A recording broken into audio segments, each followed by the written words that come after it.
এই জন্য আমি বলবো, যারা দেশপ্রেমিক রয়েছেন, সাংবাদিক হোক, প্রশাসনের হোক, রাজনৈতিক হোক, বাংলাদেশের ছাত্র জনগণ হোক, সকলকে আমি উদাত্ত আহ্বান জানাবো, এদেশ আমার, এদেশে আমি জন্মগ্রহণ করেছি, এদেশ নিয়ে কেউ ছিনিমিনি করবে, আমরা সহ্য করবো না।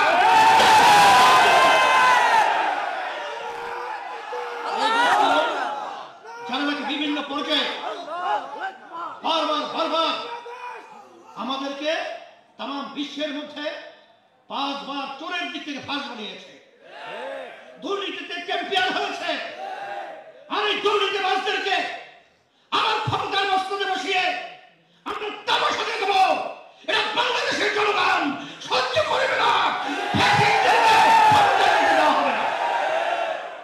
সেই লক্ষ্যে আমি সর্বশ্রেণী সকলকে আমি আহ্বান জানাচ্ছি, আসেন আমরা সবাই একত্রিত হই এবং সুন্দর দেশ গড়ার জন্য একমাত্র তার রক্ষা কবচ হলো তার নীতি আদর্শের নাম হলো ইসলাম।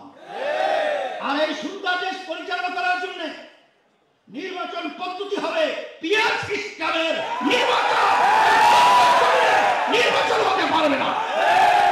সেই হিসাবে সকলকে আহ্বান জানাবো, আসেন ব্যবসা করতে হলে পুঁজির দরকার, আপনারা পুঁজি বাড়াবেন না, আর ব্যবসায় খুব ভালো লাভ হবে, এটা অকল্পনীয়, সম্ভব নয়।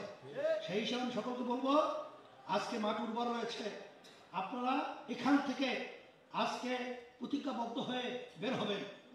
যে আমি গেছিলাম বাগেরহাটে, সেখানে একজন আমাকে বলতেছে, হুজুর একটা কিনা জানি করে নিয়ে আসছে ফাইলের ভিতরে একা 1600-র মতো সদস্য একা বানিয়েছে ইসলামী আন্দোলন। তাই সেতুকে আপনার কাজের গতি কি, এটা নিজেকে প্রশ্ন করে সেভাবে আমরা কাজ করব।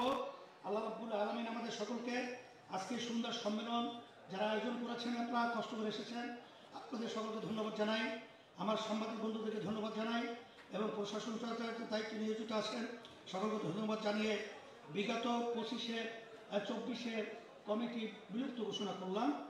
আর 2025-26 সেশনের কেন্দ্রীয় কমিটি হিসেবে সভাপতি হিসেবে মাওলানা খলিলুর রহমান,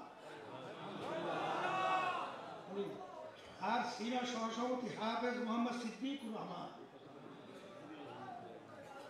সহ সভাপতি হিসেবে Mufti Mustafa Kamal, secretary general KM Belal Hossain. Belal কোথায়? আলহামদুলিল্লাহ, ই কই শপথ, জলদি আসো, সামনে আসো। হ্যাঁ, বিসমিল্লাহির রহমানির রহিম। আমি ইসলামী শ্রমিক আন্দোলন বাংলাদেশের দায়িত্বের নাম বলো নিযুক্ত হয়ে আল্লাহ তাআলাকে সাক্ষী রেখে ওয়াদা করছি যে আমি আল্লাহ তাআলার সন্তুষ্টির উদ্দেশ্যে ইসলামী শ্রমিক আন্দোলন সম্প্রসারণ, মজবুতি অর্জন ও মূল লক্ষ্য হাসিলে সর্বাত্মক প্রচেষ্টা চালাব। ইসলামী শ্রমিক আন্দোলনের নীতিমালা নিয়ম শৃঙ্খলা যথাযথভাবে মেনে চলব। আমার উপর অর্পিত দায়িত্ব আমানত যথাযথভাবে পালন করব। আল্লাহ তাআলা আমাকে এই ওয়াদা পালন করার তৌফিক দিন। রব্বানা আতিনা ফিদ দুনিয়া হাসানা ওয়া ফিল আখিরাতি হাসানা ওয়া কিনা আযাবান নার বিরহমাতিকা ইয়া আরহামার রাহিমিন। এখন সময় নামাজে যান, জলদি জলদি।